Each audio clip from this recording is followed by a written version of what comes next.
Network capacity मतलब wide range of network access capacity.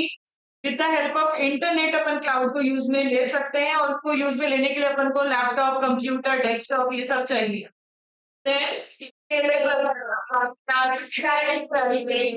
चाहिए तो ज्यादा ले लो, चाहिए तो network capacity and scalable on the basis of internet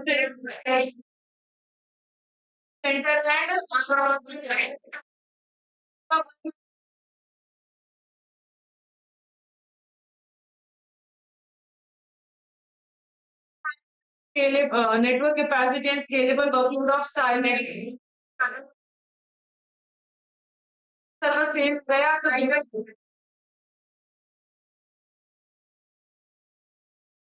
TNC मतलब मल्टीपल एक क्या करते हैं तो सोर्स का ऑप्टिमाइजेशन हो जाता है।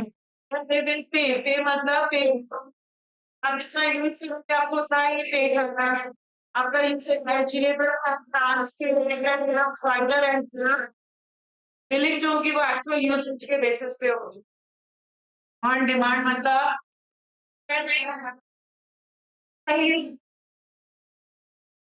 इंफ्रास्ट्रक्चर करने की जरूरत नहीं है। आप सोर्स नहीं है जो आपका वेट करेंगे कि आप उसको यूज में लेंगे। देन इसके एडवांटेजेस ऑफ क्लाउड कंप्यूटिंग एमटी बोलो, इसकी तीसरी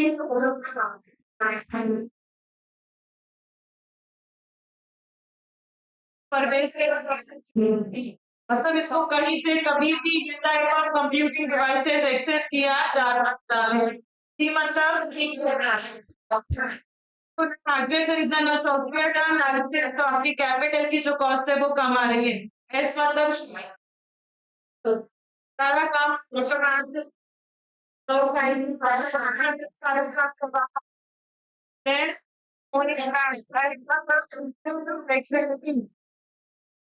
चेंजेस करना बहुत आसान हो गया। आई मतलब पीक टाइम्स पे तो वो दूसरे सर्वर को ट्रांसफर कर सकते हैं। ये मतलब किसी भी इंफॉर्मेशन, किसी भी एप्लीकेशन को आसानी से एक्सेस कर सकते हैं with help of internet and computing devices. कोई भी कहीं से भी एक्सेस कर सकता है। देन टी मतलब कोई एक्स्ट्रा काम सिखाने की जरूरत नहीं है, कम लोगों से भी अपन ज्यादा काम करवा सकते हैं। देन ग्लोबल, ग्लोबल मतलब कि कहीं से किसी को भी चीज को एक्सेस कर सकता है। फिर इसके अंदर था एंड मतलब मेरे पास खुद की जो मेरे खुद के ऑर्गेनाइजेशन के जो कंपोनेंट्स है वो कम है, तो मुझे उन्हीं को मेंटेन करना है। बाकी सारे कंपोनेंट्स मैं प्रोवाइडर से ले रही हूँ, तो उसकी मेंटेनेंस की जिम्मेदारी प्रोवाइडर की, अपनी कोई जिम्मेदारी नहीं है। देन ये मतलब अगर एक सर्वर फेल हो गया तो उसका काम दूसरी जगह पे सेव होगा, वहां से अपन आसानी से रिस्टोर कर सकते हैं। फिर एक और था इसमें,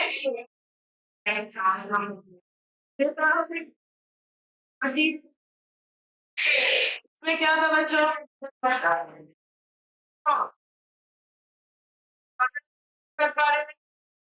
अपनी कॉस्ट पर यूनिट कम होने लगी है।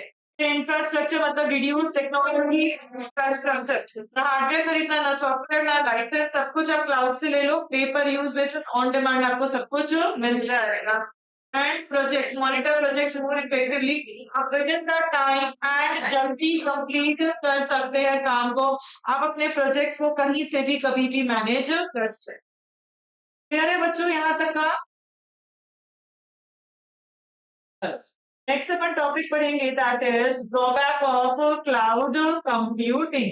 क्लाउड कंप्यूटिंग के ड्रॉबैक्स क्या होते हैं, इसकी मेमोरी टेक्निक लिखो।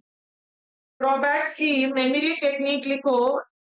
इसका पहले सी फाइनल में एक सब्जेक्ट चलता था, इसका आईटी से रिलेटेड ही होता था, इसका वेंडर। इसकी मेमोरी टेक्निक लिखो, इसका ISCA वेंडर।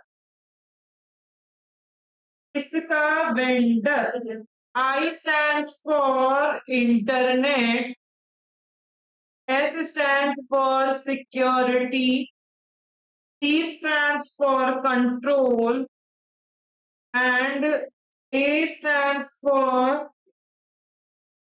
अवेलेबिलिटी और वेंडर का मतलब इंट्रोपरेबिलिटी। अभी समझ में आएगा कि वेंडर को मैंने इंट्रोपरेबिलिटी में क्यों डाला। वेंडर का मतलब क्या है आपका? इंट्रोपरेबिलिटी।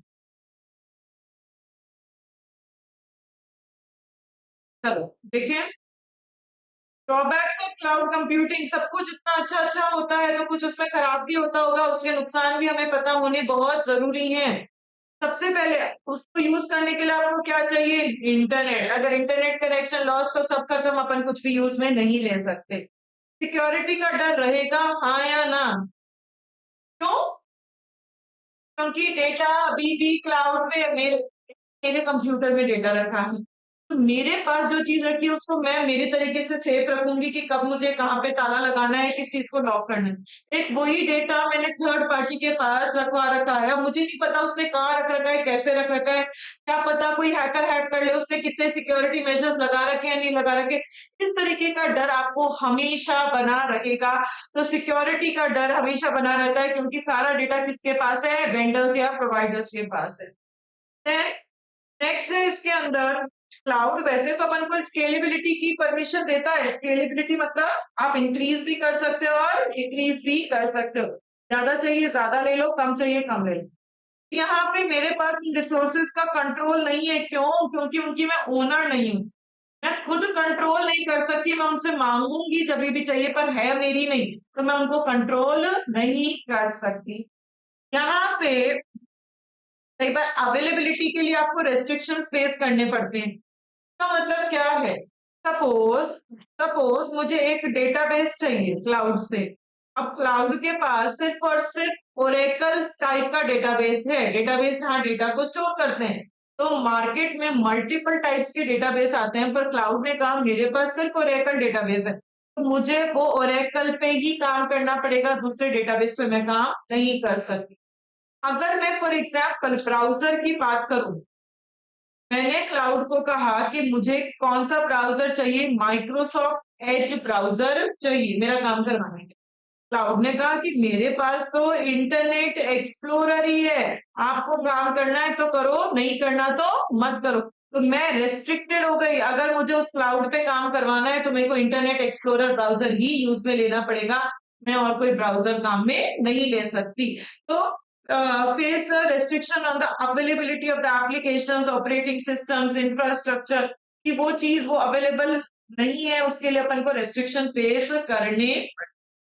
लास्ट इसका डिसएडवांटेज है, दैट इज इंट्रोपरेबिलिटी। मतलब क्या है पहले समझा देती हूँ, फिर लिखवाऊंगी इसका मतलब। इंट्रोपरेबिलिटी का मतलब क्या होता है? सपोज मैकडोनल्ड्स है, मैकडोनल्ड सपोज ऑनलाइन चल रहा है। अब उसकी कितनी ब्रांचेस हैं? फॉर एग्जाम्पल 150 ब्रांचेस है मैकडोनल्ड्स। उसने 100 ब्रांचेस तो AWS क्लाउड पे रखवा दी और 50 ब्रांचेस उसने किस पे रखवा दी? GoDaddy वाले क्लाउड पे अपना डेटा रख सकता है। वो ऐसा कर सकता है। अब उसको बाद में लगा कि मैं दो जगह रखता हूँ, इससे अच्छा क्यों ना मैं सारा डेटा एक क्लाउड पे रखूं। अब उसने इस 50 को AWS के पास ट्रांसफर करना चाहा। बच्चों जब ये वेंडर चेंज करेगा तो वेंडर चेंज करना यहाँ ऑलमोस्ट इम्पॉसिबल होता है। क्यों? क्योंकि AWS का चीजों को रखने का फॉर्मेट अलग है, GoDaddy का चीजों को रखने का फॉर्मेट अलग। फॉर एग्जाम्पल AWS तो डेट रखता है DD MM YY वाले फॉर्मेट में, और आपका GoDaddy डेट रखता है MMDD YY वाले फॉर्मेट में। अब जब यहाँ से यहाँ डेटा शिफ्ट करूंगी तो मेरे को जितनी जगह डेट्स आ रही हैं सब जगह जाकर उसका फॉर्मेट मुझे चेंज करना पड़ेगा। ये तो मैंने एक चीज बताई, ऐसे हजारों लाखों चीज होती है, मतलब सब कुछ अलग होता है। एक क्लाउड का दूसरे क्लाउड से हर चीज अलग है, हर चीज रखने का तरीका अलग, संभालने का तरीका अलग, आपको रिस्पॉन्ड करने का तरीका अलग। जब मैं यहाँ से यहाँ चेंज करूँ तो मुझे बहुत सब कुछ नया करना पड़ेगा। मतलब ये इसी के इक्वल है कि नया क्लाउड की मुझे लर्निंग करनी पड़ेगी, नए क्लाउड के बारे में सीखना पड़ेगा, इतना सारा काम करना पड़ेगा। इतना सारा काम कोई करना पसंद नहीं करता। इसीलिए इंट्रोपरेबिलिटी की यहाँ पे बहुत दिक्कत आती है कि आप जब एक वेंडर से दूसरे वेंडर पे शिफ्ट होना चाहते हैं तो वो शिफ्ट करना आपको आसान नहीं है। क्योंकि हर एक वेंडर का डेटा को रखने का फॉर्मेट जो होता है वो अलग अलग आया समझ में। इंटरऑपरेबिलिटी इसके लिए लिख लो, 3-4 लाइनें लिखवाऊंगी, जहां लिखनी है वहां लिख लो। Interoperability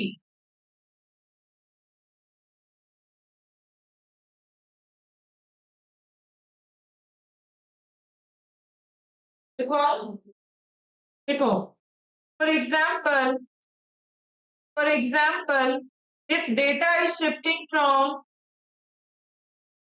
if data is shifting from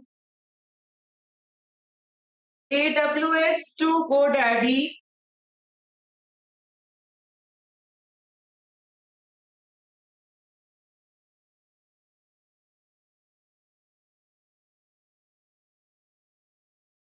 AWS to GoDaddy, comma, it is not possible because, it is not possible because format of keeping data, format of keeping data of AWS and GoDaddy, format of keeping data of AWS and GoDaddy is different.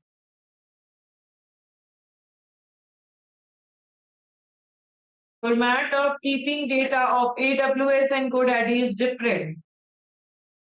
Full stop.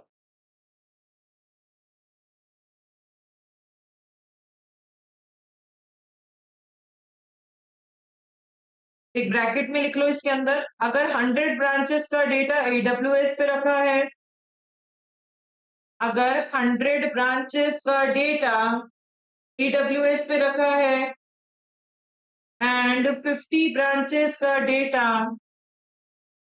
GoDaddy पे रखा है। 100 branches का data AWS पे और 50 का GoDaddy पे। Bracket close. तो interoperability की दिक्कत आती है जब आपको दो या दो से ज्यादा एप्लीकेशंस, मतलब दो या दो से ज्यादा लोगों को अगर मिलवाकर काम करवाना है तो ये थोड़ा सा मुश्किल है, क्योंकि एक वेंडर दूसरे वेंडर को कई बार कोऑपरेट नहीं करता है, उनका फॉर्मेट, उनका सब चीजें अलग होती हैं, तो वो मिलजुल कर काम नहीं कर सकते हैं। तो अपन ने क्या पढ़े, ड्रॉबैक्स ऑफ क्लाउड कंप्यूटिंग है बच्चों, इसका vendor, I stands for internet, अगर तो सब कुछ खत्म हो जाएगा। एस मतलब सिक्योर बना रहेगा क्योंकि मेरा डेटा थर्ड पार्टी के पास है। फिर सी, सी मतलब कंट्रोल, मैं स्केलेबल तो है, जब चाहे जब बढ़ा सकती हूँ, कम कर सकती हूँ, बट वो मेरे हाथों में नहीं है, क्यों? क्योंकि मेरा, मैं उसकी ओनर नहीं हूँ। ISCA, ये मतलब अवेलेबिलिटी के रेस्ट्रिक्शंस है, जो एप्लीकेशन, जो ऑपरेटिंग सिस्टम वेंडर देगा उसी पे मुझे काम करना पड़ेगा।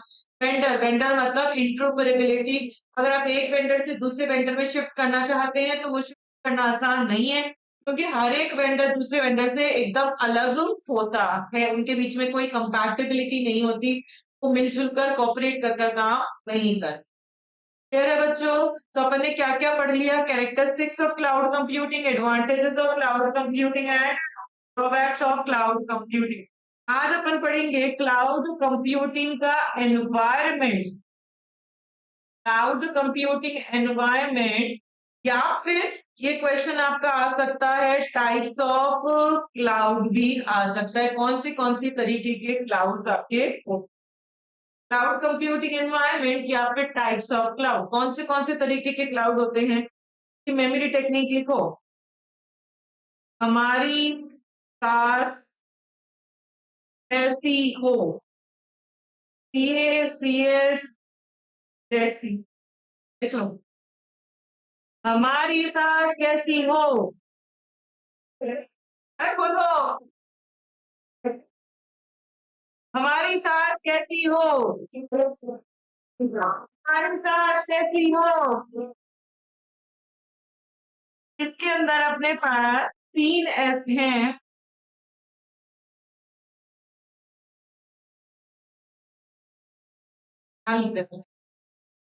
हमारी सास कैसी हो, हमारी सास कैसी हो?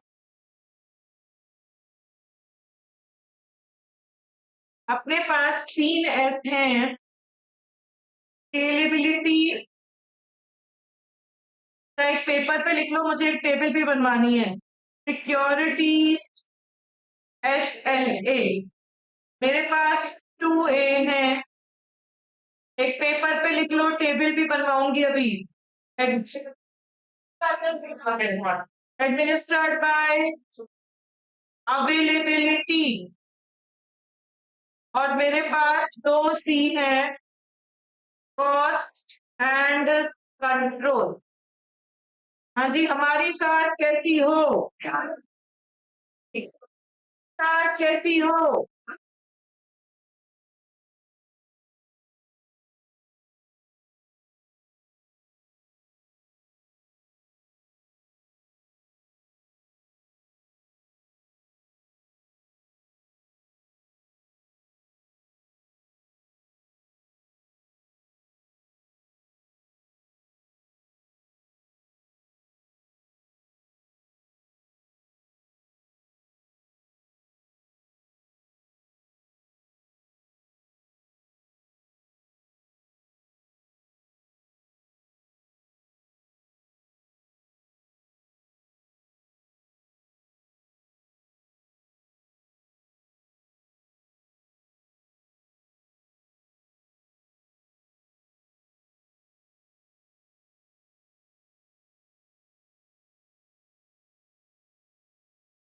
Administered by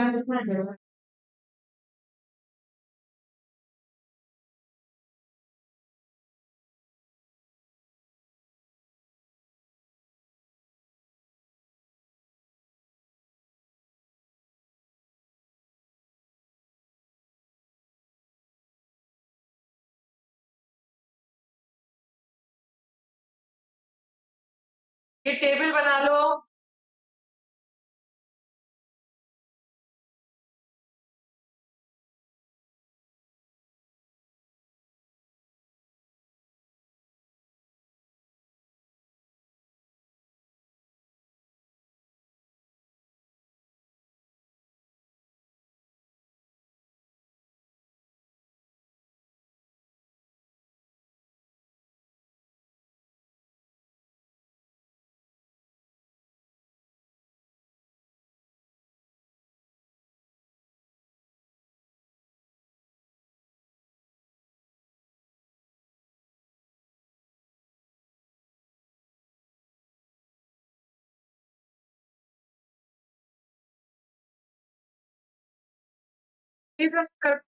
types of cloud, इसकी ओवरऑल समरी की टेबल है। आपको कुछ भी याद नहीं रहेगा, सिर्फ ये टेबल याद रहेगी तो भी अपन ये 4 क्वेश्चंस कर पाएंगे। एडमिनिस्टर्ड बाय, हाँ, थोड़ा सा ठीक है।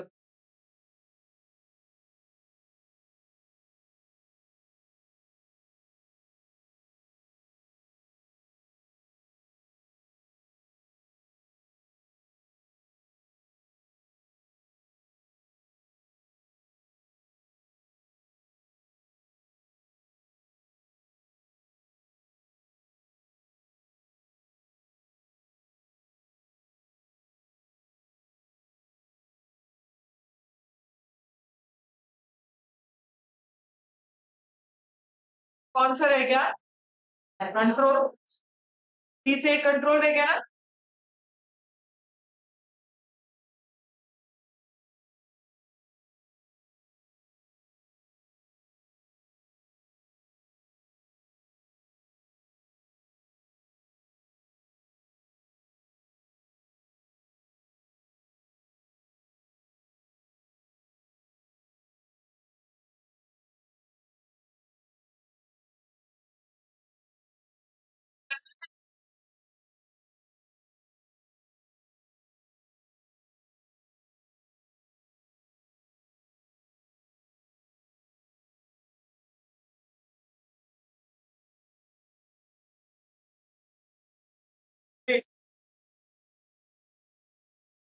MODERAT।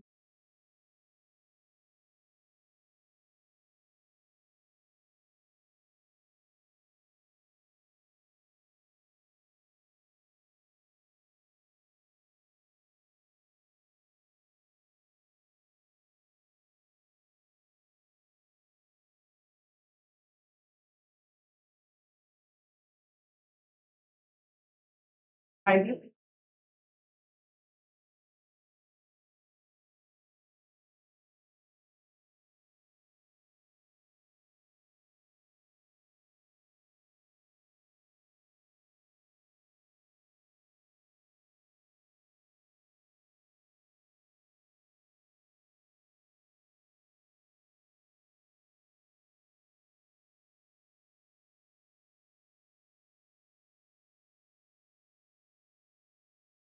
एंड पब्लिक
सजाना नहीं है, उसको लिखना ही है।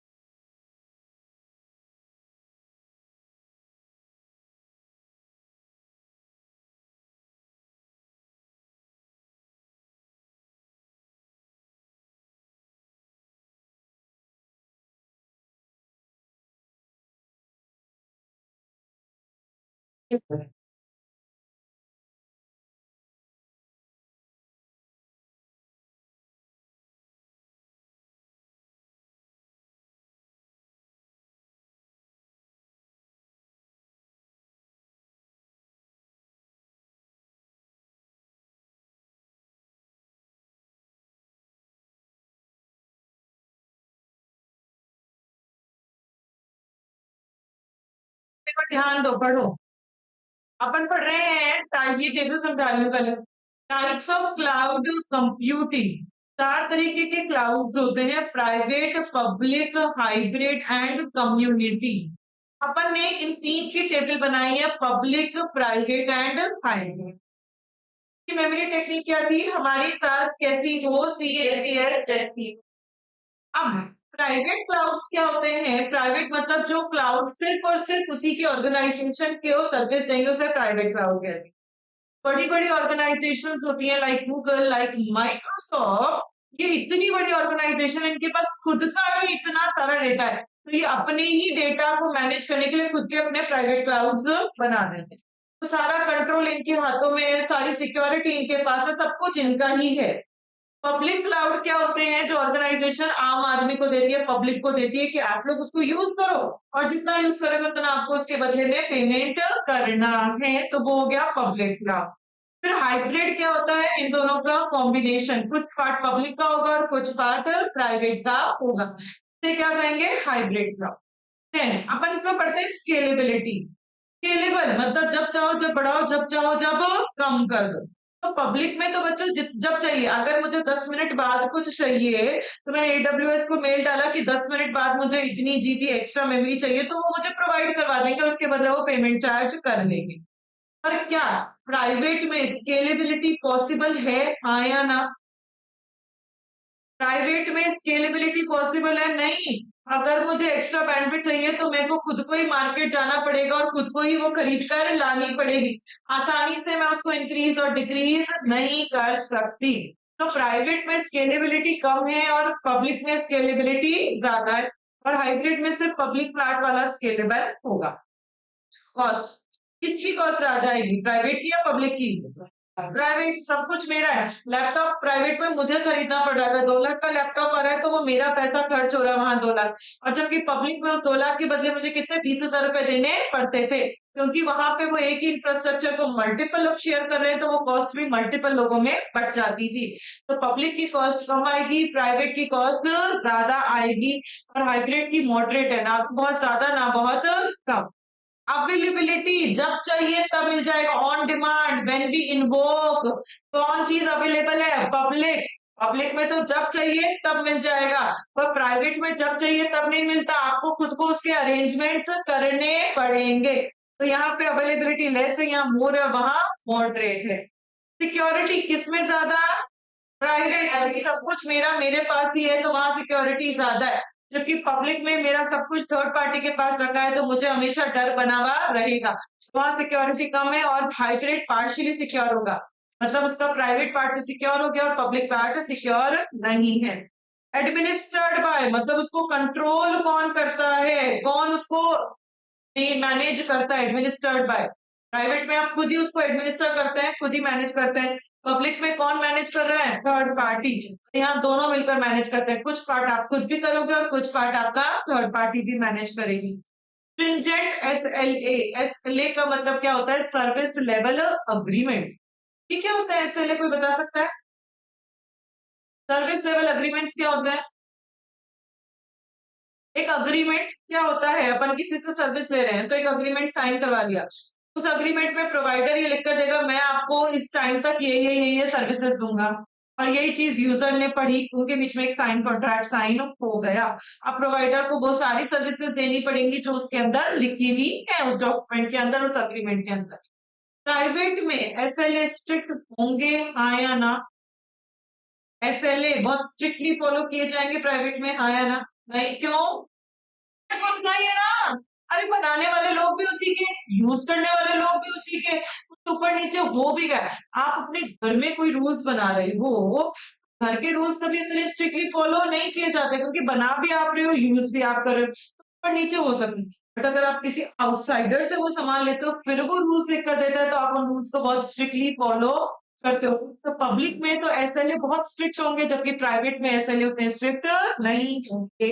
हाइब्रिड में SLA more strict than private, less strict than public। Control, यहाँ कंट्रोल खुद के पास है प्राइवेट में, वहां पे कंट्रोल थर्ड पार्टी के पास है, और हाइब्रिड में कंट्रोल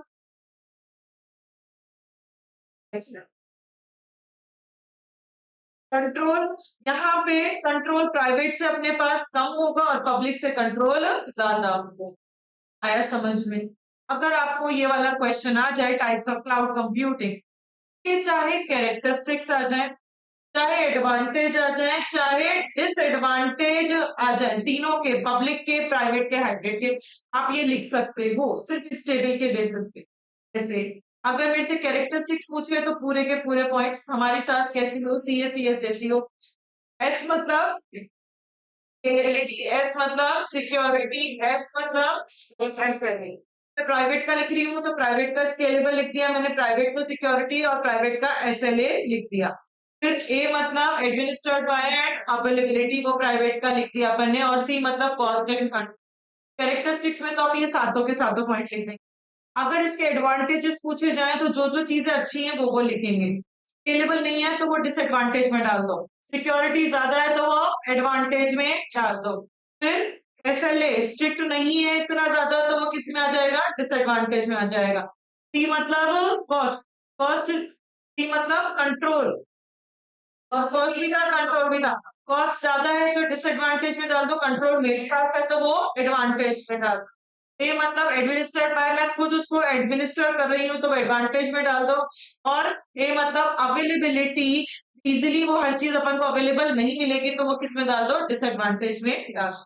ऐसे तो अपन ये पॉइंट्स पढ़ेंगे, बट अगर हमें कुछ भी याद नहीं रहा इन तीनों के क्लाउड्स के बारे में, तो इस टेबल का रेफरेंस लेकर आप कैरेक्टरिस्टिक्स, एडवांटेज और डिसएडवांटेज लिख सकते हैं। कैरेक्टरिस्टिक्स में तो सारे पॉइंट्स आ जाएंगे, एडवांटेज में सिर्फ उसके अच्छे वाले और डिसएडवांटेज में उसके खराब वाले पॉइंट्स आ जाएंगे। हाइब्रिड में आप लिख दोगे इसका कि स्केलेबल है, तो आप लिख दोगे कि स्केलेबिलिटी यहाँ पे सिर्फ जो पब्लिक पार्ट होगा उसको तो अपन एक्सपैंड और रिड्यूस कर सकते हैं, बट हाँ दोनों में लिख सकते हैं उसको, पढ़ेंगे बच्चे कैरेक्टरिस्टिक्स में ये यूज में ले सकते हो टेबल आप, बाकी एडवांटेज डिसएडवांटेज पढ़ेंगे अपन, ठीक है। तो बच्चों इसकी मेमोरी टेक्निक क्या है टाइप्स ऑफ क्लाउड कंप्यूटिंग की, हमारी साथ कहती हो सी ए सी एस सी हो। एस मतलब एस मतलब एस मतलब टी मतलब टी मतलब टी मतलब वही ए मतलब मतलब, ठीक है याद हो गया। तो ये क्या पढ़ रहे हैं अपन, टाइप्स ऑफ क्लाउड कंप्यूटिंग। चार तरीके के क्लाउड्स होते हैं, public, private, hybrid and community. अभी अपन सबसे पहले पढ़ेंगे प्राइवेट क्लाउड। प्राइवेट क्लाउड क्या होता है आप सब समझते हैं, जो आप अपनी खुद की ऑर्गेनाइजेशन के लिए कोई क्लाउड बनाते हो, अपने ही डेटा को मैनेज करने के लिए, उसे क्या कह देते हैं, प्राइवेट क्लाउड। तो ये private cloud resides within the boundary of the organization, और सिर्फ ऑर्गेनाइजेशन के बेनिफिट के लिए क्लाउड बनाया जाता है। इसको इंटरनल या कॉर्पोरेट क्लाउड भी बोला जाता है। प्राइवेट क्लाउड का दूसरा नाम क्या है, इंटरनल क्लाउड्स या फिर कॉर्पोरेट क्लाउड्स। प्राइवेट क्लाउड्स या तो आप खुद मैनेज कर रहे हो, जब आप खुद मैनेज कर रहे हो तो उसे क्या कह देंगे, ऑन प्रीमाइस प्राइवेट क्लाउड। या फिर प्राइवेट क्लाउड को भी आप थर्ड पार्टी से मैनेज करवा सकते हैं। गूगल ने कहा मेरा क्लाउड आप मैनेज करो, दूसरी कंपनी को दे दिया, तो खुद का क्लाउड जब आप किसी और से मैनेज करवाते हैं तो उसे क्या बोलते हैं, आउटसोर्स प्राइवेट क्लाउड। इसको बना कौन रहा है, उसी ऑर्गेनाइजेशन के आईटी डिपार्टमेंट के लोग, आईटी मतलब टेक्नोलॉजी डिपार्टमेंट के लोग, वो लोग बनाएंगे। जब वो खुद बना रहे हैं तो वो रिसोर्सेज को बच्चों ऑप्टिमम यूटिलाइजेशन करेंगे, कि मेरी रिसोर्स को अगर मैं काम में लूंगी तो मैं बेटर तरीके से उसको यूटिलाइज। इसके कैरेक्टरिस्टिक्स, सिक्योरिटी ज्यादा है यहाँ पे, क्योंकि यहाँ पे ये बहुत सिक्योर है, क्योंकि आप खुद ही बना रहे हो, खुद ही मैनेज कर रहे हो, तो डेटा लीक होने के चांसेस बहुत कम है। कंट्रोल यहाँ किसके पास है, खुद के पास ही है, किसी और के पास नहीं है। तो प्राइवेट क्लाउड आप जनरली खुद ही मैनेज करते हो, तो आपको किसी और पे रिलाय डिपेंडेंट होने की जरूरत नहीं है, और आप उसको खुद ही कंट्रोल कर लेते हो। नेक्स्ट इसका कैरेक्टरिस्टिक्स क्या है, दैट इज वीक एसएलए। पढ़े थे अपन ने, सर्विस लेवल अग्रीमेंट इतने स्ट्रॉन्ग नहीं होते यहाँ पे। एसएलए बहुत जरूरी होते हैं। SLA is a agreement between the user and the provider कि हम आपको ये सर्विसेज देंगे। प्राइवेट क्लाउड में तो फॉर्मल एसएलए होगा ही नहीं। फॉर्मल मतलब तो एकदम फॉर्मल फॉर्मेलिटी से जो फॉलो किया जाता है, इनफॉर्मल होगा यहाँ तो, या फिर अगर होगा तो वो बहुत वीक होगा। तो क्योंकि वही लोग तो यूज करने वाले और वही लोग उसको बनाने वाले, तो यहाँ पे हो सकता है कुछ चीजें जो एसएलए पे लिखी हुई है वो अवेलेबल। हाँ, तो यहाँ पे क्या क्या कैरेक्टरिस्टिक्स पढ़ लिया अपन ने प्राइवेट क्लाउड के, एक तो सिक्योरिटी वाला पॉइंट, एक कंट्रोल वाला पॉइंट, और एक ऐसे वाला। आप पर भी लिख सकते हैं, जितने अपन ने पढ़े हैं वो सारे के सारे आप कैरेक्टरिस्टिक्स में लिख सकते हैं। एडवांटेजेस, यहाँ पे बच्चों आपकी रिसोर्सेज का यूटिलाइजेशन बहुत अच्छा होगा, तो क्योंकि आप खुद की रिसोर्स को काम में ले रहे हैं, तो आप लो कॉस्ट सर्वर, जो थोड़े कम कॉस्ट के सर्वर्स हैं वो काम में लोगे, हायर एफिशिएंसी से काम में लोगे, जिससे आपकी कॉस्टिंग जो है वो थोड़ी सी कम आएगी। सिक्योरिटी ज्यादा एडवांटेज हो गया, प्राइवेसी ज्यादा, एंड आप इसको खुद ही कंट्रोल करते हो, ये इसका एडवांटेज हो गया। आप और भी एडवांटेजेस लिख सकते हैं, वो वाली टेबल में से देख। यहाँ पे 3 एडवांटेजेस बताए अपन को प्राइवेट क्लाउड के, क्या क्या एडवांटेजेस बताए हैं। एक में रिसोर्सेज का यूटिलाइजेशन ऑप्टिमम हो रहा है, तो कॉस्टिंग आपकी कम आ रही है और आप ज्यादा एफिशिएंटली काम कर पा रहे हैं। सेकंड, सिक्योरिटी ज्यादा, एंड थर्ड, कंट्रोल भी हमारे हाथों में है। आप बहुत ज्यादा ही आएगी बच्चों, मतलब वो वाली कॉस्ट कम आएगी जब रिसोर्सेज को अगर ऑप्टिमम यूटिलाइजेशन होगा तो कॉस्ट कम आएगी। वैसे प्राइवेट क्लाउड को सेटअप करने की कॉस्ट ज्यादा है, मतलब सपोज मैं आपको एक एग्जांपल दूं, मेरी किचन है, अगर उस किचन में मैं खुद ही मैनेज कर रही हूँ, तो मेरे किचन में जो सब्जियां आती हैं, जो वेजिटेबल्स आती हैं, ऑब्वियसली मैं थोड़ा सा देखकर लाऊंगी और उनको ऑप्टिमम यूटिलाइजेशन करूंगी, तो मेरी कॉस्ट ये वाली कम आएगी। पर यही सब्जियां अगर मेरी किचन किसी और कोई और बंदा मैनेज कर रहा होता, कोई मैंने बाहर का कुक बुला लिया, तो वो वेजिटेबल ज्यादा काम में लेता, ज्यादा बर्बाद बेचता, तो उस टाइम भी मेरी कॉस्ट ज्यादा। ये इस रिस्पेक्ट में बोला है क्योंकि आप खुद अपनी रिसोर्सेज को काम में ले रहे हैं, इसलिए कॉस्टिंग कम आ रही। और वहां पे जो कॉस्टिंग था वो उस रिस्पेक्ट में था कि मैं जब मेरी किचन खुद पूरी सेटअप करती हूँ, तो उसको सेटअप करने के लिए सपोज मेरा 50,000 रुपए का खर्चा आ रहा है। यही चीज अगर मैं किसी और से खरीद लेती, प्राइवेट पब्लिक क्लाउड से ले लेती, तो मेरे को उसके कितने रुपए देने पड़ते? 500 रुपए ही। अगर आप अपनी किचन में खुद समोसा बना रहे हैं, तो समोसा बनाने की आपकी कॉस्टिंग ज्यादा आएगी। ये वो वाली कॉस्टिंग बोल रही हूँ मैं जो अपनी टेबल में थी। और यही समोसा मैंने मार्केट से खरीद लिया, तो मुझे 15 रुपए का समोसा पड़। घर में तो आपकी मेहनत कितनी लगेगी, फिर उसमें मसाले लगेंगे, फिर उसकी गैस लगेगी, फिर उसका ऑयल लगेगा। तो घर में वो कॉस्टिंग, अगर आप घर में 4 ही समोसे बनाते हो, तो वो 15 से महंगे पड़ेंगे। और यही समोसे बाहर से खरीदोगे तो 15 में आपका पड़ जाएगा। वहां पे अपन ने इस कॉस्ट की बात की थी और यहाँ पे मैं इस कॉस्ट की बात कर रही हूँ, क्योंकि मैं मेरी रिसोर्सेस को खुद काम में ले रही हूँ, इनका ऑप्टिमम यूटिलाइजेशन कर रही हूँ, इसीलिए कॉस्टिंग कम आ रही है। और अगर मेरी रिसोर्सेस को कोई और काम में ले रहा होता, तो मेरी कॉस्टिंग ज्यादा। बट ओवरऑल प्राइवेट क्लाउड की जो कॉस्टिंग है वो आपकी ज्यादा आती है। ठीक है, तो इसका लिमिटेशन क्या है बच्चों? अब आपको, क्योंकि आप खुद अपना क्लाउड बना रहे हो, तो आपको इन्वेस्टमेंट ज्यादा करना पड़ेगा, आपको हर चीज खुद खरीदनी पड़ेगी। Laptop, computer, desktop, mobile phones, आपकी उसकी डिवाइसेस खुद खरीदना पड़ेगा, हार्डवेयर सॉफ्टवेयर लाइसेंस। तो ये सब सेटअप करना आसान नहीं है, तो उसमें बजट की दिक्कत आ जाती है। ये वो वाली कॉस्टिंग आ गई जो टेबल वाली कॉस्टिंग थी अभी। और यहाँ सर्विस लेवल एग्रीमेंट्स भी कैसे हैं? Loose SLA. ये अपन ने क्या पढ़ लिया? प्राइवेट क्लाउड पढ़ लिया। क्या पढ़ा आपने प्राइवेट क्लाउड के अंदर? प्राइवेट क्लाउड्स को इंटरनल या कॉर्पोरेट क्लाउड्स भी कहते हैं। आप अगर इनको खुद मैनेज कर रहे हैं तो ऑन प्रेमाइस, और बाहर का बंदा मैनेज कर रहा है तो आउटसोर्स प्राइवेट क्लाउड। यहाँ आपकी ऑर्गेनाइजेशन के आईटी डिपार्टमेंट के लोग ही अपना क्लाउड डेवलप कर लेते हैं। इसकी कैरेक्टरिस्टिक्स, एक सिक्योरिटी वाला पॉइंट था, एक कंट्रोल और एक देन इसके एडवांटेजेस में रिसोर्सेज का ऑप्टिमम यूटिलाइजेशन हो रहा है।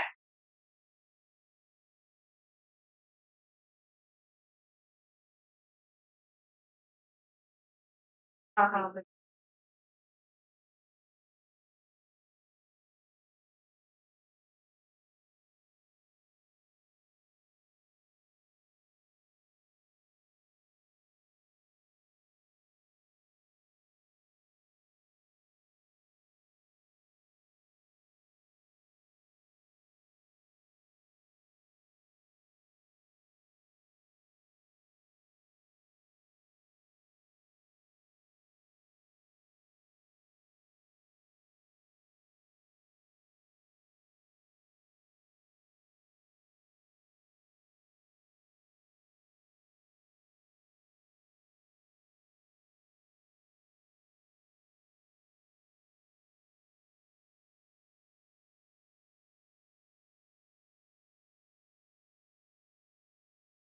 एक भाई।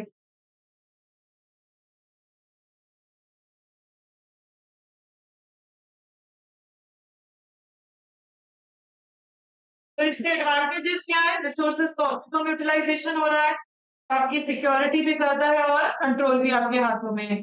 डिसएडवांटेजेस क्या है? सब कुछ खुद सेटअप करोगे तो बजट की दिक्कत आएगी और एसएलए भी लूज हो सकते हैं। देन नेक्स्ट अपन पढ़ेंगे, that is public cloud. Public cloud जो सबके लिए अवेलेबल है, पे पर यूज, ऑन डिमांड, जब चाहिए तब मिल जाएगा और जितना यूज करोगे उतना ही आपको पे करना पड़ेगा। तो पब्लिक क्लाउड इंफ्रास्ट्रक्चर जो जनरल पब्लिक के लिए अवेलेबल है, तो ओन, मैनेज और ऑपरेट कोई थर्ड पार्टी भी कर सकती है, बिजनेस, एकेडमिक्स या गवर्नमेंट ऑर्गेनाइजेशन या इनका कॉम्बिनेशन, कोई भी इसको ओन कर सकती है। पब्लिक क्लाउड को जनरली एडमिनिस्ट्रेट कौन करता है? Third party. और इंटरनेट की हेल्प से आप उसकी सर्विसेज ले सकते हो, पे पर यूज बेसिस पे सर्विसेज ले सकते हो। पब्लिक क्लाउड को प्रोवाइडर क्लाउड्स भी बोला जाता है क्योंकि वो अपन को प्रोवाइड करते हैं। आप दुनिया के किसी भी कोने से बैठे हुए और कभी भी उसकी सर्विसेज को अवेल कर सकते हैं। Then इसके कैरेक्टरिस्टिक्स क्या है आपके पब्लिक क्लाउड के? हाईली स्केलेबल, समझते हो? जितना चाहिए उतना, जब चाहिए जब बढ़ा भी सकते हैं, जब चाहिए जब कम भी कर सकते हैं। तो रिक्वेस्ट आप करोगे उसके अकॉर्डिंग ग्रांट हो जाएगा। अफोर्डेबल है या नहीं है पब्लिक क्लाउड, कॉस्ट उसकी कम आती है। तो जितना आप यूज करोगे आपको उतना ही पे करना है, तो इसलिए कॉस्ट कम है। ठीक है, अपन को पे करना पड़ेगा ना एडब्ल्यूएस को। कुछ क्लाउड्स ऐसे होते हैं जो फ्री ऑफ कॉस्ट सर्विसेज देते हैं, कुछ क्लाउड ऐसे होते हैं जो पैसा लेते ही हैं। हाँ, आज उनकी कमाई कैसे होगी? आज गूगल फोटोज है, ठीक है, वो पब्लिक क्लाउड है, पर वो आपको थोड़ा स्टोरेज फ्री देता है। उससे ज्यादा स्टोरेज चाहिए तो वो आपसे पैसा चार्ज करेगा। हाँ, स्टोरेज मिल रही है बेटा, वो थोड़ी मिलती है, पर ज्यादा चाहिए तो उसमें पैसा देना पड़ता है। ठीक है, चाहे वो कितना भी देना पड़े पर आपको उसका पे करना पड़ता है। सिक्योरिटी पब्लिक क्लाउड में ज्यादा है या कम है? हाँ, कम है, क्योंकि थर्ड पार्टी मैनेज करती है, पूरा कंट्रोल उसके पास है, तो यहाँ सिक्योरिटी भी क्या रहेगी? कम रहेगी। अवेलेबिलिटी जब चाहिए तब मिल जाएगा, तो यहाँ पे कोई रेस्ट्रिक्शंस नहीं है, कोई जोग्राफिकल रेस्ट्रिक्शंस नहीं है, ऑन डिमांड है, जब अपन इन्वोक करेंगे तब मुझे पब्लिक क्लाउड मिल जाएंगे। उसके एसएलए स्ट्रिक्ट होते हैं, क्योंकि बिजनेस की रेप्यूटेशन ही उस पर टिकी हुई है कि उसके क्या सर्विस लेवल अग्रीमेंट्स है, तो वो उनको स्ट्रिक्टली फॉलो करते हैं, उनको अवॉइड नहीं कर सकते। अगर वो फॉलो नहीं करेंगे तो उनकी रेप्यूटेशन जो है उसको नुकसान हो जाएगा। क्या क्या कैरेक्टरिस्टिक्स पढ़े आपने पब्लिक क्लाउड के? स्केलेबल है, अफोर्डेबिलिटी है, सिक्योरिटी कम, अवेलेबिलिटी है, स्ट्रिक्ट एसएलए। इसके एडवांटेजेस क्या है पब्लिक क्लाउड के?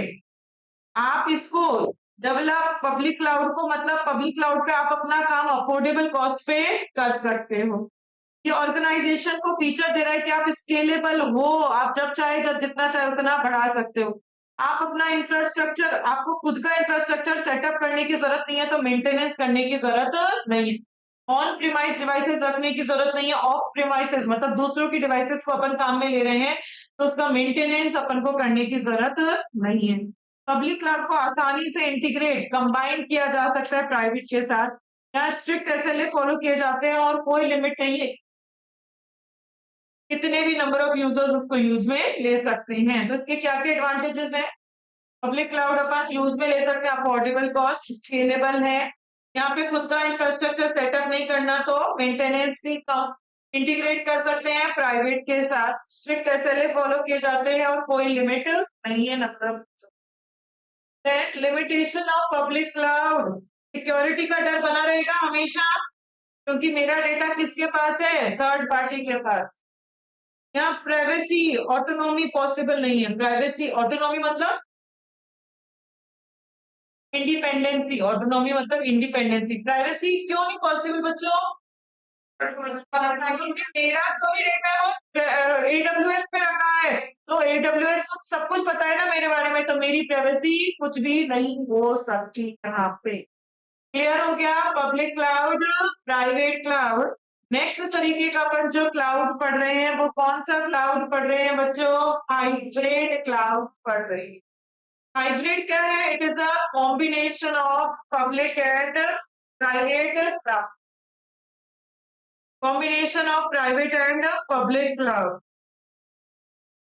हाइब्रिड क्लाउड देखो, जिन ऑर्गेनाइजेशंस के पास प्राइवेट क्लाउड होता है वो पार्टनरशिप कर लेती हैं पब्लिक के साथ ताकि उनकी सर्विसेज और इंक्रीज हो सके।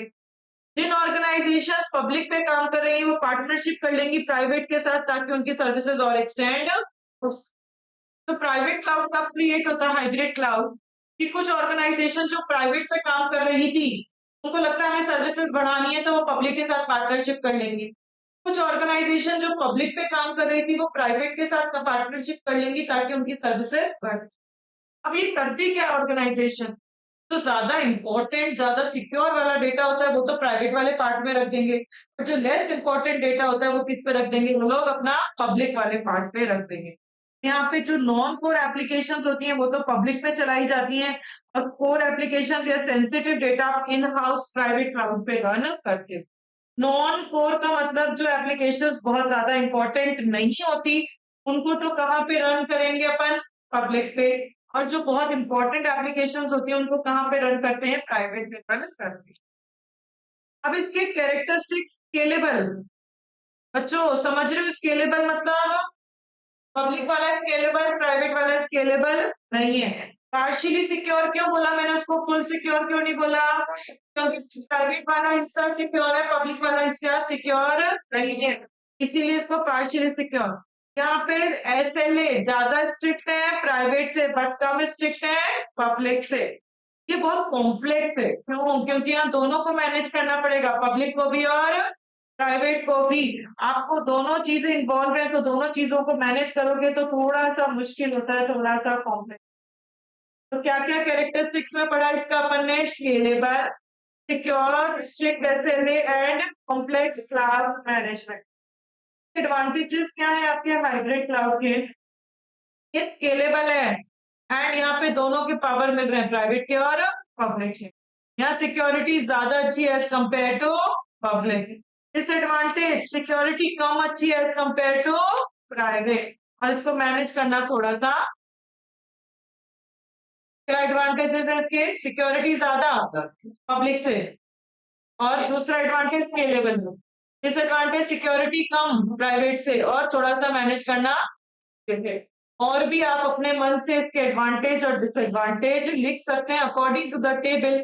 अपन जो सारे 7 के 7 पॉइंट्स है वो कैरेक्टरिस्टिक्स में लिख दो, जो उनकी अच्छी अच्छी बातें हैं वो एडवांटेज में, और जो खराब खराब बातें हैं वो डिसएडवांटेज में लिख।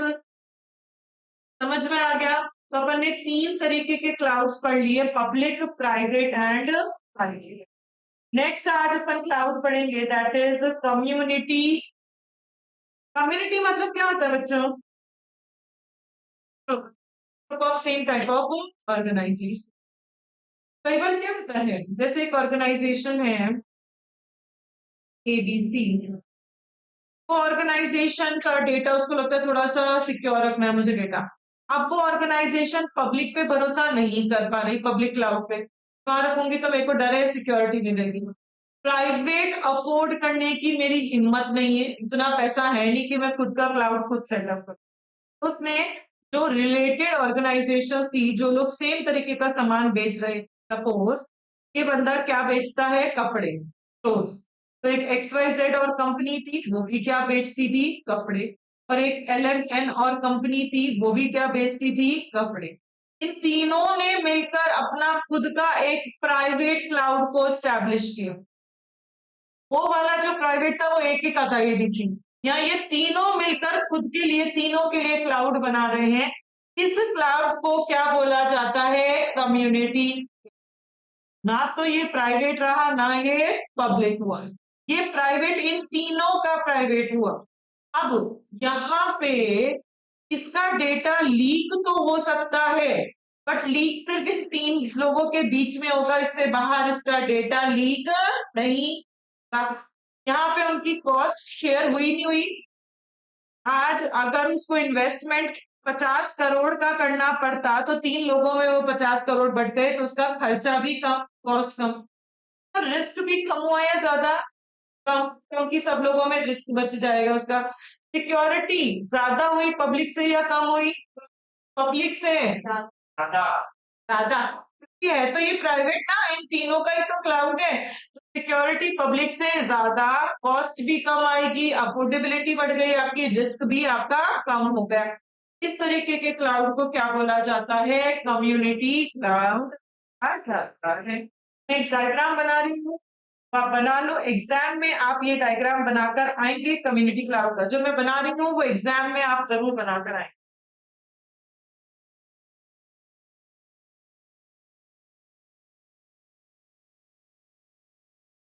बना लो, पेपर पे देखना नहीं है, पेपर लो और बनाना शुरू करो।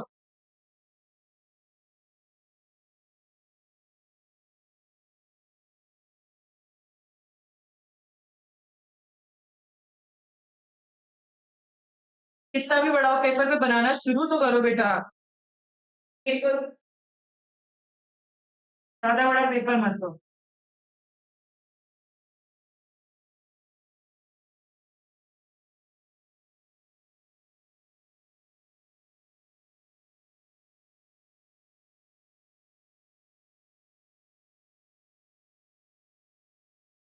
डायग्राम तो यहीं तक है, फिर ये दो एक्स्ट्रा पॉइंट्स है ना।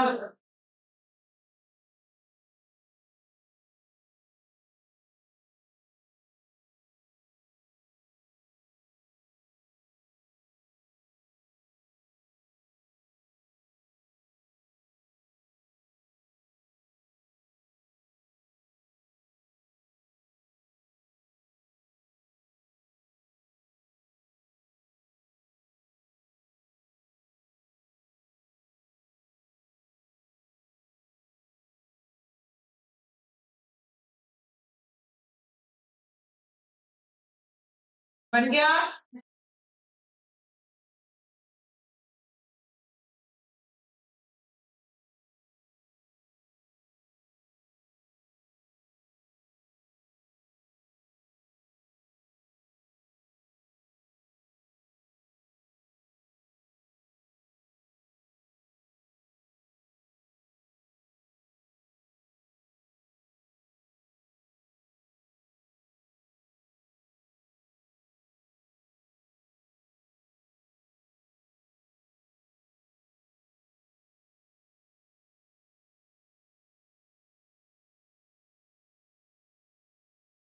डायग्राम तो यहीं तक का है जहां तक मैंने लाइन ड्रॉ की है।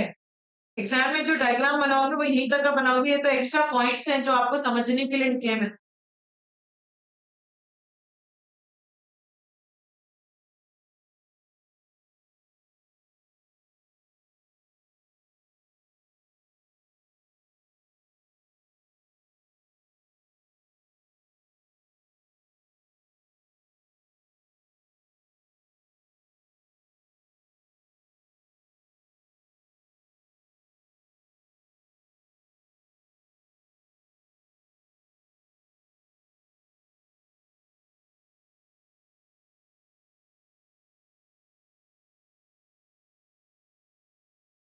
बन गया बच्चों।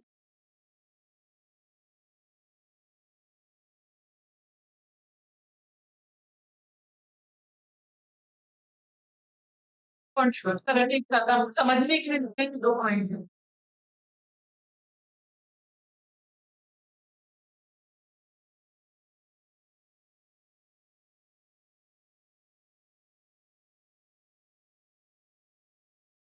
चलो देखो, अपन ने क्या देखा कि कम्युनिटी क्लाउड, जिन लोगों का कॉमन इंटरेस्ट है उन्होंने अपना एक क्लाउड बना लिया, private cloud. Custom department, IT tax department, GST, ROC, TDS, सबने मिलकर अपना खुद का एक कॉमन क्लाउड बना लिया। तो पब्लिक भी नहीं रहा, प्राइवेट भी नहीं रहा। ये प्राइवेट इन लोगों के लिए हो गया। तो यहाँ पे ऑर्गेनाइजेशन का डेटा जो शेयर होगा वो इन्हीं के बीच में होगा और थर्ड पार्टी के पास वो डेटा नहीं जाएगा। तो यहाँ पे आपकी सिक्योरिटी ज्यादा है और आपकी कॉस्टिंग कम है। क्यों? क्योंकि सब लोग एक दूसरे से कॉन्ट्रीब्यूट कर कर काम कर रहे हैं, इसीलिए आपकी सिक्योरिटी ज्यादा और आपकी कॉस्टिंग जो आ रही है वो थोड़ी कम आ रही है। क्या होता है community cloud? Community cloud is a cloud infrastructure that is provisioned for exclusive use by a specific community of consumers from the organization that have shared concern. जिन लोगों का कॉमन इंटरेस्ट होता है वो लोग मिलकर अपना खुद का एक कॉमन क्लाउड बना लेते हैं। उस क्लाउड को क्या बोला जाता है? Community cloud. उसको मैनेज और ओन कौन कर सकता है? या तो कम्युनिटी के एक या एक से ज्यादा लोग, या फिर कोई थर्ड पार्टी या इनका कोई कॉम्बिनेशन भी हो सकता है। आप मैनेज ऑन प्रिमाइस भी कर सकते हो और ऑफ प्रिमाइस भी कर सकते हो। मतलब उस कम्युनिटी में, सपोज उस कम्युनिटी में कितने लोग हैं? 5 लोग हैं, 5 ऑर्गेनाइजेशंस हैं जिन्होंने मिलकर क्लाउड बनाया। हो सकता है इसमें से कोई 2 लोग ही आपके क्लाउड को मैनेज कर रहे हैं, ओन कर रहे हैं, कंट्रोल कर रहे हैं। हो सकता है मैंने ये काम आउटसोर्स कर दिया, किसी थर्ड पार्टी को कह दिया कि आपको हमारा प्राइवेट क्लाउड को मैनेज करना है। तो हो सकता है मैंने इनको कह दिया कि एक जना तो मेरा रहेगा और एक मैं थोड़ा सा काम आउटसोर्स कर दिया, दोनों मिलकर उसको ओन कर रहे हैं, कंट्रोल कर रहे हैं, मैनेज। ये काम मैं विद इन द ऑर्गेनाइजेशन भी कर सकती हूँ और आउटसाइड द ऑर्गेनाइजेशन भी हो सकता है। ऑन प्रेमाइज भी हो सकता है और ऑफ प्रेमाइज भी हो सकता है। तो बेसिकली कम्युनिटी क्लाउड क्या, एक private cloud shared between the several organization. एक प्राइवेट क्लाउड जो मल्टीपल ऑर्गेनाइजेशन शेयर कर रही है उसे क्या कहते हैं अपन, कम्युनिटी क्लाउड। ये कब अफोर्डेबल, ये कब अच्छा है, जब आप अफोर्ड तो नहीं कर सकते प्राइवेट पे और पब्लिक पे भरोसा नहीं कर सकते, तो अपन को कौन से क्लाउड पे काम कर देना चाहिए, कम्युनिटी क्लाउड पे काम करना चाहिए। इसके कैरेक्टरिस्टिक्स क्या है, कोलैबोरेटिव एंड डिस्ट्रीब्यूटिव मेंटेनेंस। यहाँ किसी एक के पास पूरा कंट्रोल नहीं है, सारा काम डिस्ट्रीब्यूटेड है, सबके पास बटा हुआ है। इसलिए सब लोगों को मिलजुल कर कोऑपरेशन कर काम करना चाहिए ताकि आप अच्छे से काम कर पाए। सब कुछ ये सारा कंट्रोल एक हाथ में नहीं है, तो वो काम बटा हुआ है, तो मिलजुल कर अगर काम करोगे तो आप बेटर रिजल्ट्स को प्रोवाइड करवा पाओगे। पार्शियली सिक्योर क्यों बोला, अभी भी इसको फुल सिक्योर क्यों नहीं बोला, क्यों, क्योंकि डेटा अभी भी लीक तो हो सकता है एक ऑर्गेनाइजेशन दूसरे, बट अभी भी बाहर की दुनिया में लीक नहीं होगा, with in the community data leak हो सकता है। इसीलिए इस डेटा को क्या बोल दिया, पार्शियली सिक्योर बोल दिया। कॉस्ट इफेक्टिव है क्यों, क्योंकि कॉस्ट सब लोग शेयर कर रहे हैं, ये सिर्फ एक की जिम्मेदारी नहीं है, ये सबकी जिम्मेदारी हो गई। तो कम्युनिटी क्लाउड के क्या क्या कैरेक्टरिस्टिक्स हैं, यहाँ मेंटेनेंस डिस्ट्रीब्यूटिव है, तो सब मिलकर काम करेंगे तो ज्यादा अच्छे रिजल्ट्स आएंगे, कोलैबोरेट कर। पार्शियली सिक्योर, डेटा अभी भी लीक तो हो सकता है with in the community, but अभी एक्सटर्नल पार्टीज को लीक नहीं होगा। एंड थर्ड इसकी कैरेक्टरिस्टिक्स है कॉस्ट इफेक्टिव, कॉस्ट सब लोग शेयर करते हैं, सबकी रिस्पॉन्सिबिलिटी है कॉस्ट को share. Advantages of community cloud, यहाँ लो कॉस्ट प्राइवेट क्लाउड मिल रहा है मुझे, प्राइवेट ही है पर वो लो कॉस्ट में मिल रहा है। कोलैबोरेटिव वर्क ऑन क्लाउड, सब मिलजुल कर काम कर पा रहे हैं, सब लोग अपनी रिस्पॉन्सिबिलिटीज को शेयर कर रहे हैं, और यहाँ पे बेटर सिक्योरिटी है देन पब्लिक। इसके क्या क्या एडवांटेजेस हुए, कॉस्ट कम आ रही है, सिक्योरिटी ज्यादा है, सब मिलजुल कर काम कर रहे हैं, रिस्पॉन्सिबिलिटी सब लोग एक दूसरे के साथ शेयर कर पा रहे हैं। के डिसएडवांटेजेस क्या है, ऑटोनॉमी खत्म हो गई। ऑटोनॉमी क्यों खत्म हो गई, क्योंकि जब आप कम्युनिटी में काम कर रहे हो तो एक ऑर्गेनाइजेशन को अपने बारे में दूसरे को तो बताना ही पड़ेगा, तो उसकी खुद की इंडिपेंडेंसी ऑटोनॉमी खत्म हो गई।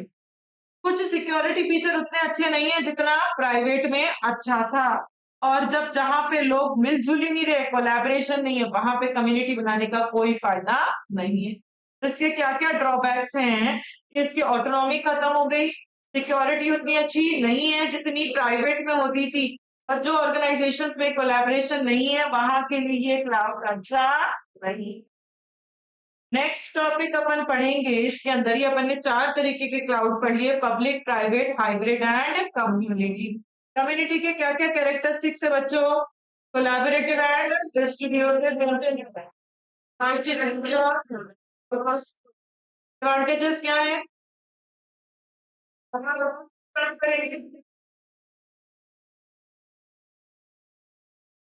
डिसएडवांटेज क्या है,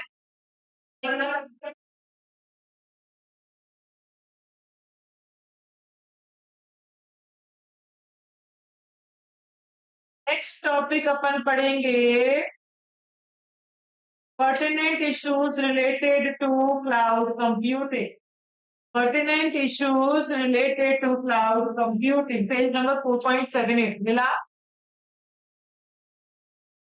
क्लाउड कंप्यूटिंग के क्या क्या इश्यूज हो सकते हैं, पर्टिनेंट इश्यूज क्या चल रही हैं, इसकी मेमोरी टेक्निक लिखो। ड्रॉबैक्स पूछेंगे क्लाउड के तो वही लिखेंगे इसका वेंडर, पर्टिनेंट इश्यूज पूछेंगे तो ये लिखेंगे जो अभी मैं पढ़ाने जा रही हूँ। एडवांटेजेस पूछेंगे तो क्या मेमोरी टेक्निक थी, PC sonic flat and global infrastructure project, और इसके कैरेक्टरिस्टिक्स की एमटी क्या थी, if I use network capacity and scalable और टाइप्स ऑफ क्लाउड कंप्यूटिंग की एमटी क्या थी, हमारी साल अब अपन इसकी एमटी लिखो, पर्टिनेंट इश्यूज की मेमोरी टेक्निक लिखो। HUL, HUL कंपनी है ना, HUL BITS, बिट्स फैलानी है, HUL बिट्स 2 बार ऐसा आएगा, HUL BITSS, HUL bits.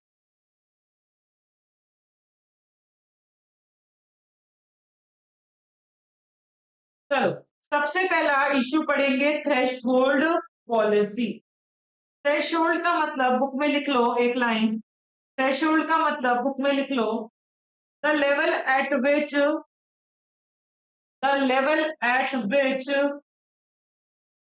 something starts to happen.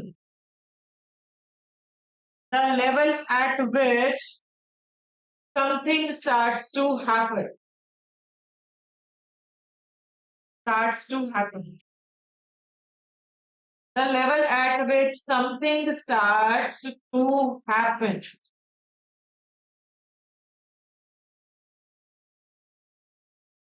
कुछ जो शुरू होने वाला है, कोई कॉन्ट्रैक्ट शुरू होने से पहले, कोई सर्विस लेने से पहले आपको ये पॉलिसी के बारे में पता होना चाहिए। ये है थ्रेशोल्ड पॉलिसी। क्या है, जब भी थ्रेशोल्ड पॉलिसी क्यों बनाई गई है, ताकि आप इन्फॉर्म कर सको कंज्यूमर्स को, प्रोवाइडर को कि उनको क्या करना है। कंज्यूमर्स और प्रोवाइडर दोनों को पता होना चाहिए। कंज्यूमर्स एंड प्रोवाइडर्स दोनों को पता होना चाहिए कि उनके बीच में लीगल डॉक्यूमेंट कौन सा है, एसएलए। कंज्यूमर को भी पता है कि जो एसएलए में लिखा है वो तो सर्विसेज वो मुझे देगा, और जो नहीं लिखा वो सर्विसेज वो मुझे नहीं देगा। तो उनको ये बहुत क्लियरली मेंशन्ड होना चाहिए, पता होना चाहिए कि उन दोनों के बीच में एक ही लीगल डॉक्यूमेंट है, उसका नाम क्या है, एसएलए। और ये भी पता होना चाहिए कि जो प्रोवाइडर है वो सडन सिचुएशन को कैसे हैंडल करता है।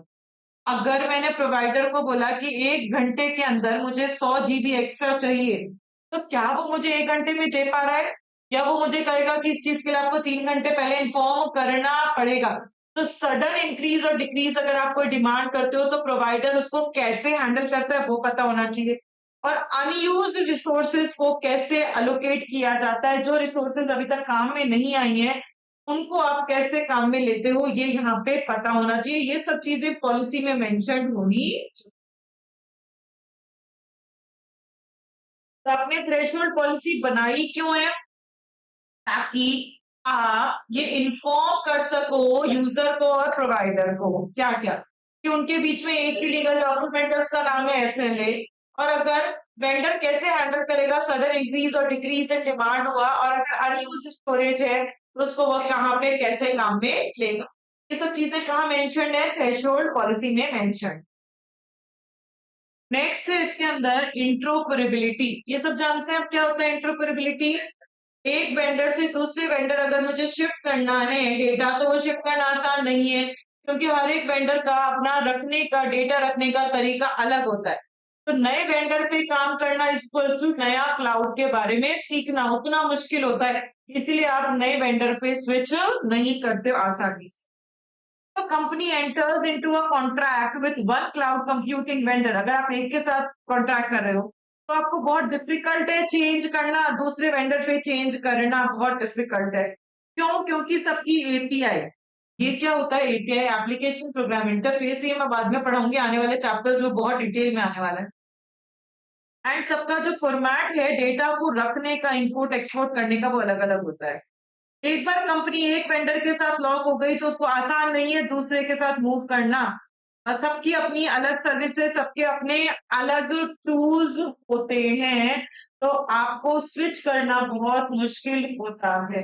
Learning a new cloud environment is similar to learning a new technology. नए क्लाउड पे काम करना मतलब नई टेक्नोलॉजी के साथ काम करना, वो उतना ही मुश्किल हो जाता है।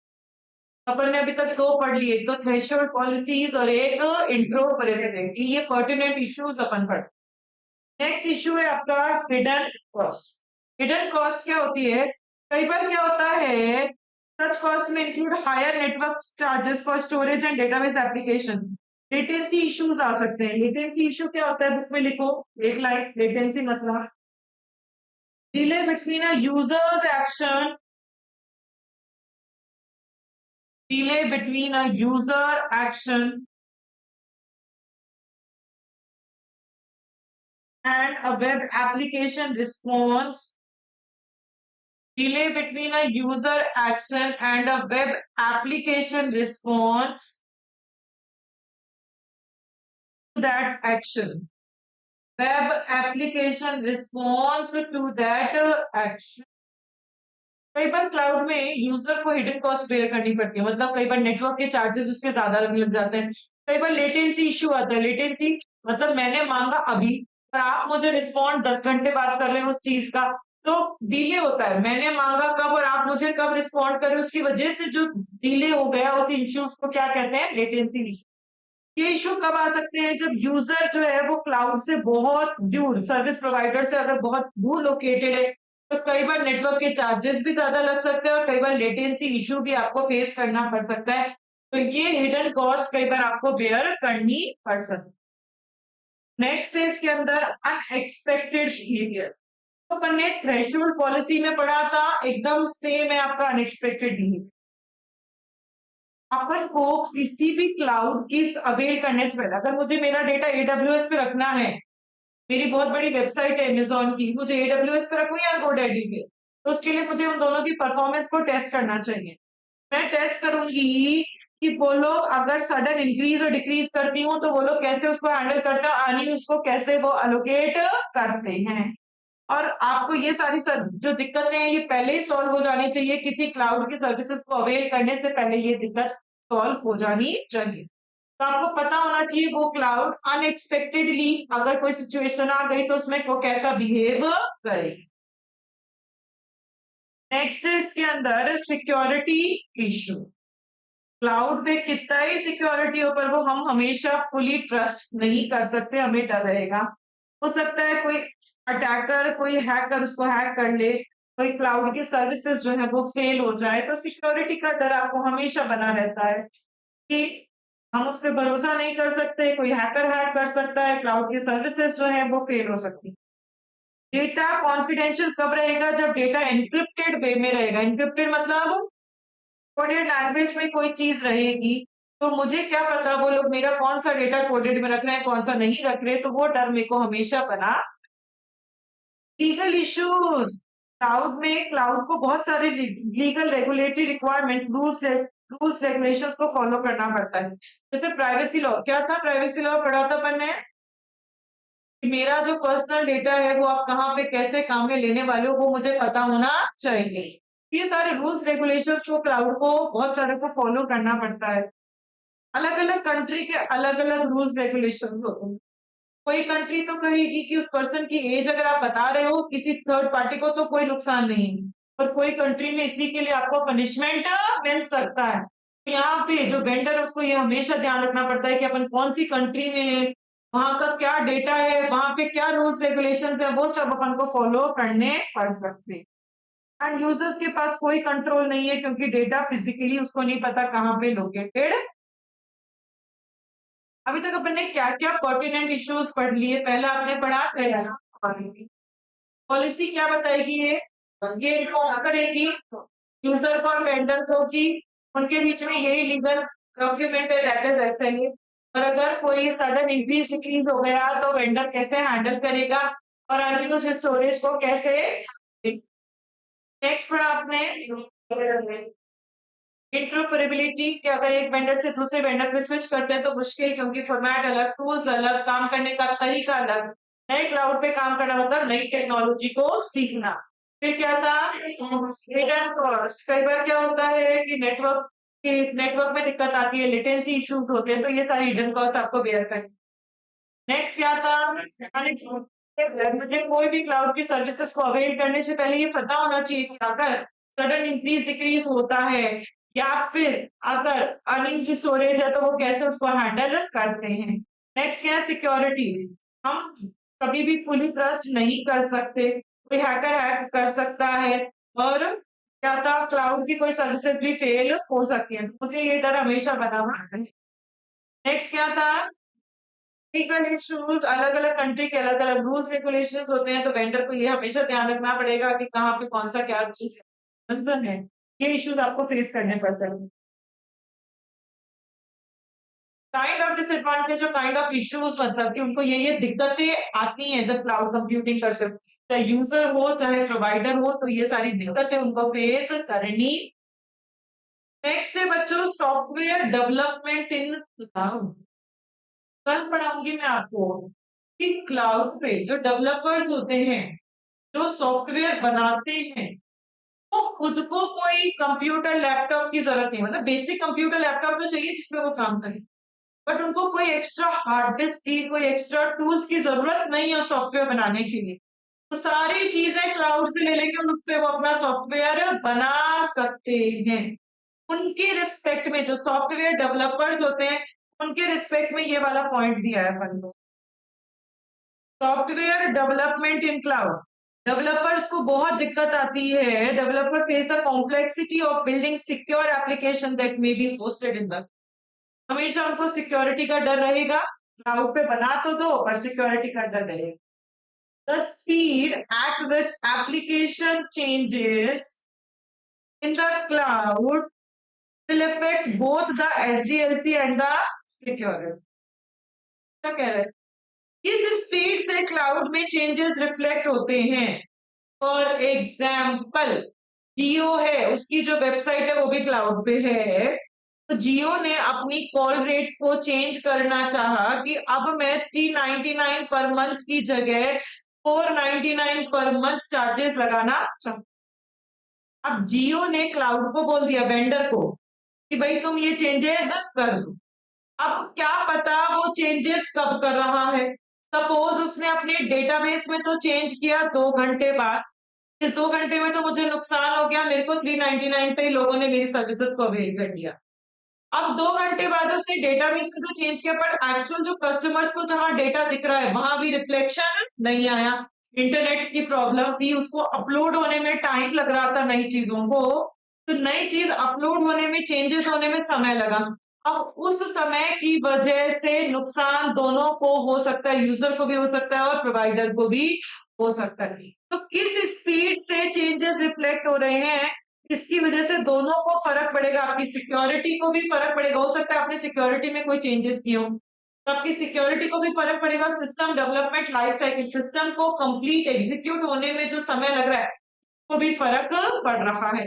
अब यहाँ पे जो एग्जीक्यूशन, अगर नेटवर्क अच्छा नहीं आ रहा, इंटरनेट अच्छा नहीं आ रहा, तो जो एग्जीक्यूशन 1 मिनट में हो सकता था उसी एग्जीक्यूशन को करने में आपको 5 मिनट लग रहे हैं। तो वो सॉफ्टवेयर आपका ढंग से अभी चल नहीं पाए। तो सबसे पहले किस स्पीड से चेंजेस रिफ्लेक्ट हो रहे हैं, की वजह से दोनों को फर्क पड़ेगा। जो प्रोजेक्ट मैनेजर है, जो प्रोजेक्ट को मैनेज करता है, must keep in mind the application should be upgraded frequently. तो हमेशा ये ध्यान रखना है कि मेरी application time to time update हो जानी चाहिए। क्यों अपडेट करते हैं? सिक्योरिटी रीजन, सबसे बड़ा रीजन, और नए फीचर्स के लिए। ये हमेशा ध्यान रखना है। व्हाट्सएप का जो प्रोजेक्ट मैनेजर है उसको ये ध्यान रखना है व्हाट्सएप जो है वो टाइम टू टाइम अपडेट हो जाना चाहिए। For this the project manager must ensure that their application development process are flexible enough to keep up the change. अगर टाइम टू टाइम अपडेट करना है तो चेंजेस करने के लिए वो फ्लेक्सिबिलिटी भी होनी चाहिए। तो इसलिए उसको ये ध्यान रखना पड़ेगा कि उसकी जो एप्लीकेशंस हैं, जो प्रोग्राम्स हैं, जो सॉफ्टवेयर हैं, वो फ्लेक्सिबल होने चाहिए ताकि उसमें वो आसानी से चेंजेस कर सके।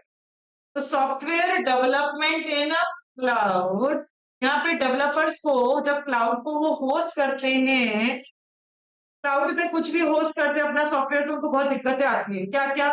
किस स्पीड से चेंजेस रिफ्लेक्ट होंगे, उसकी वजह से उनकी सिक्योरिटी को भी फर्क पड़ेगा। और एसडीएच उनकी एप्लीकेशन हमेशा अपडेटेड रहनी चाहिए, उसके लिए वो एप्लीकेशन फ्लेक्सिबल भी होनी चाहिए, इसमें वो चेंजेस रिफ्लेक्ट होंगे या नहीं। लास्ट है पर्टिनेंट इश्यूज के अंदर, that is bugs in large scale distributed environment. Bugs का मतलब क्या होता है बच्चों? एरर। एरर, बग्स का मतलब एरर। तो यहाँ पे सबसे बड़ा चैलेंज क्लाउड कंप्यूटिंग में क्या है? अगर कोई एरर आ गई, बहुत बड़ा सिस्टम है उसके अंदर, तो उसको ठीक करना। अमेज़न है, उसके अंदर एरर आ गई, तो इतना बड़ा सॉफ्टवेयर है अमेज़न का, अब अपन को समझ ही नहीं आएगा कहाँ एरर आ रही है और कहाँ से ठीक करना शुरू करें, कहाँ से ठीक करना शुरू नहीं करें। तो bugs in large scale distributed environment, अगर लार्ज स्केल एनवायरनमेंट में कोई एरर आ गई तो आपको उसको ठीक करना सबसे बड़ा आपके लिए चैलेंज होता है। प्रोवाइडर के लिए सबसे बड़ा चैलेंज ये। तो हमने क्या पढ़ा? Pertinent issues related to cloud computing. MP क्या थी? एचयूएल। एच मतलब हिडन कॉस्ट। हिडन कॉस्ट कई बार क्या होता है, नेटवर्क की दिक्कत आती है या फिर लेटेंसी इश्यूज आते हैं, उसकी वजह से आपको हिडन कॉस्ट क्लियर करनी। नेक्स्ट क्या था? यू मतलब अनएक्सपेक्टेड कोई भी क्लाउड की सर्विसेज को अवेल करने से पहले मुझे पता होना चाहिए कि अगर सडन इंक्रीज डिक्रीज हुआ तो वो कैसे हैंडल करेगा, और अगर अनयूज्ड स्टोरेज है तो उसको वो कैसे हैंडल करेगा। एल मतलब लीगल, अलग अलग कंट्रीज के अलग अलग लीगल इश्यूज होते हैं, अलग अलग रूल्स रेगुलेशंस प्राइवेसी लॉज होते हैं, तो अपन कौन सा फॉलो कर रहे हैं कौन सा नहीं है हमारे लिए बहुत दिक्कत होती है। नेक्स्ट क्या था, मतलब बात से डिस्ट्रीब्यूटेड एनवायरमेंट, बड़ी-बड़ी ऑर्गेनाइजेशंस अगर वहाँ एरर आ गई तो उनको हटाना बहुत बड़ा चैलेंज है। आई मतलब एक क्लाउड से दूसरे क्लाउड पे जा रहे हो तो बहुत सारी दिक्कतें आएँगी, सबका फॉर्मेट अलग, टूल अलग आएगा। नए क्लाउड पे काम करना मतलब नई टेक्नोलॉजी को सीखना उतना मुश्किल होता है। टी मतलब ये पॉलिसी में बताया जाएगा कि आप दोनों के बीच में एक ही लीगल डॉक्यूमेंट है, दैट इज एसएलए, और वो बताएगा कि अगर प्रोवाइडर के पास सडन इंक्रीज और डिक्रीज आ गया तो वो कैसे हैंडल करेगा और अनयूज्ड स्टोरेज को कैसे हैंडल करेगा। फिर एस मतलब सिक्योरिटी, सिक्योर हाँ सिक्योरिटी इशू, सिक्योरिटी में हम ट्रस्ट नहीं कर सकते, कोई हैकर हैक कर सकता है और कई बार कोई सर्विसेज भी फेल हो जाती हैं। फिर एस मतलब सॉफ्टवेयर डेवलपमेंट, तो ये बहुत डिफिकल्ट है। तो एक तो उसको स्पीड, किस स्पीड से चेंजेस रिफ्लेक्ट हो रहे हैं, तो उसको वजह से दोनों को फर्क पड़ेगा, एसडीएलसी को भी और सिक्योरिटी को भी। प्रोजेक्ट मैनेजर को ये ध्यान रखना है कि उसकी जो सॉफ्टवेयर वो अपडेटेड रहना चाहिए और उसके लिए वो इतना फ्लेक्सिबल होना चाहिए, उसमें अपडेशन अपन कर सके। हमारा बोलो पर्टिनेंट इश्यूज क्या क्या थे बच्चों। सच मतलब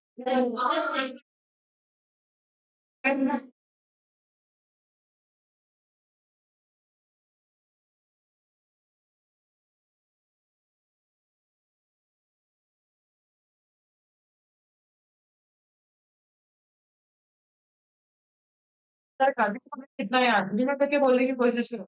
एच मतलब नेटवर्क के चार्जेस और एक लेटेंसी, जो मतलब अनएक्सपेक्टेड और अनयूज्ड स्टोरेज।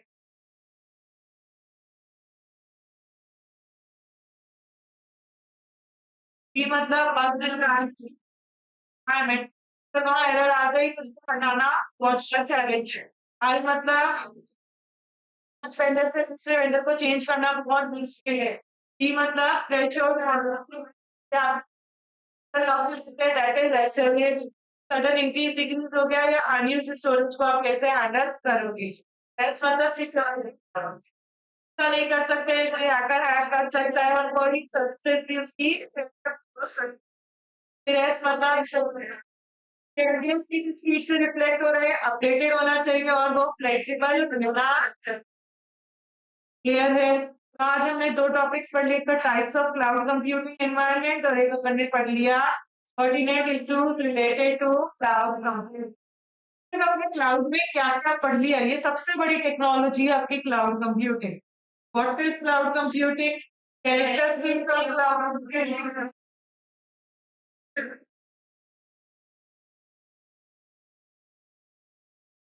कैरेक्टरिस्टिक्स की एमटी बोलो।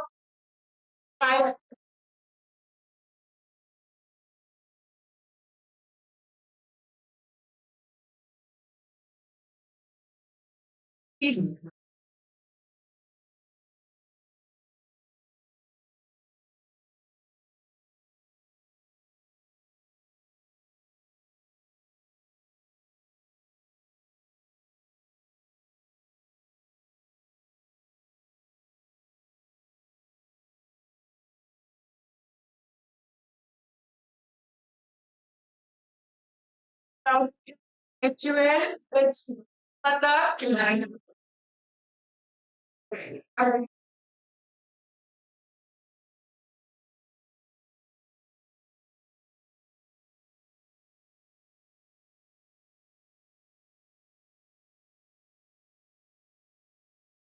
क्लाउड कंप्यूटिंग में that is cloud computing service, कल वो कंप्लीट करवा दूंगी, कल अपनी ये वाली टेक्नोलॉजी पूरी हो जाएगी क्लाउड कंप्यूटिंग।